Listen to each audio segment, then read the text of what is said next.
ओम श्री गुरुवे नमः। ओम श्री गणेशाय नमः। ओम श्री पितृदेवताय नमः। ओम श्री कुलदेव्ये नमः। ओम श्री ग्राम देवताय नमः। ओम श्री स्थान देवताय नमः।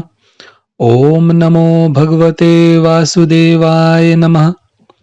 आइए शुरू करते हैं श्रीमद् भागवत गीता जी के 13वें अध्याय का महात्म्य।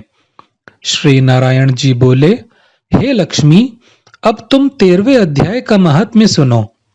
दक्षिण देश में एक हरि नामक नगर था। वहां एक व्याभिचारिणी स्त्री रहती थी। एक दिन एक पुरुष से उसने वचन किया कि मैं अमुक स्थान में तेरे पास आऊंगी, तुम वहां चलो। वह पुरुष किसी अन्य स्थान पर चला गया और वह स्त्री उसे खोजते खोजते हैरान हो गई, पर वह पुरुष न मिला। इधर वह पुरुष भी भागता फिरे। वह गणिका घर पर उसकी राह देखने लगी। राह देखते देखते सारा दिन व्यतीत हो गया, पर प्रीतम न आया। शाम हुई तब वह गणिका प्रीतम का नाम लेकर पुकारने लगी। इतने में ही वह पुरुष मिल गया। दोनों बड़े प्रसन्न होकर बैठे कि इतने में एक शेर आया। गणिका को डरी देखकर सिंह बोला, अरे गणिका, मैं तुझे खाऊंगा। गणिका बोली, तू अपने पूर्व जन्म की बात कह, तू कौन है? सिंह बोला, मैं पूर्व जन्म में ब्राह्मण था, झूठ बोला करता था, बड़ा लोभी था, जुआ खेलता था तथा दूसरों का धन हर लेता था। एक दिन प्रातःकाल घर से निकलकर चला तो मार्ग में गिरते ही मेरी देह छूट गई। यमदूत पकड़कर धर्मराज के पास ले गए। देखते ही धर्मराज ने हुक्म दिया, इसी घड़ी इस विप्र को सिंह का जन्म दे दो। यह देह मुझे मिली और हुक्म दिया, जो प्राणी पापी दुराचार करने वाले हों उनको तो खाया करे, और जो साधु वैष्णव हरि भक्त हों उनके पास तो कभी न जाना। हे गणिका, मुझे धर्मराज की यही आज्ञा है।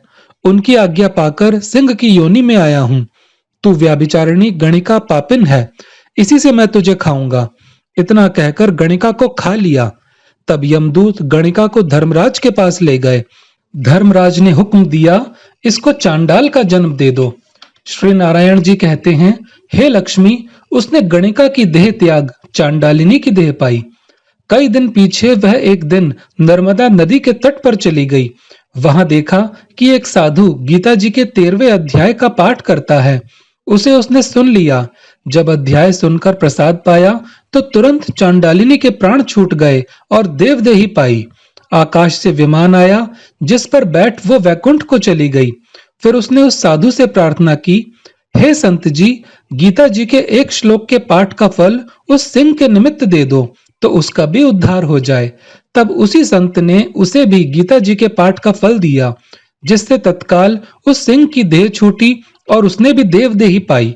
तब दोनों विमानों पर चढ़कर वैकुंठ वासी होकर परम धाम को प्राप्त हुए। बोले श्रीमन नारायण भगवान की जय।